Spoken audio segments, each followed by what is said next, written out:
తిరుపతి జిల్లా Renigunta railway auto stand ఆవరణలో పచ్చని చెట్లపై గొడ్డలి వేటు పడటం స్థానికంగా తీవ్ర కలకలం రేపుతోంది.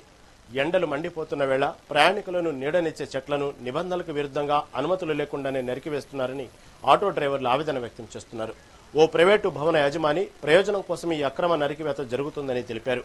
అధికారులు మామూళ్ల మత్తులో ఉండి పట్టించుకోవడం లేదని ఆరోపిస్తున్నారు. పర్యావరణానికి విఘాతం కలిగిస్తున్న బాధ్యులపై కఠిన చర్యలు తీసుకోవాలని డిమాండ్ చేస్తున్నారు.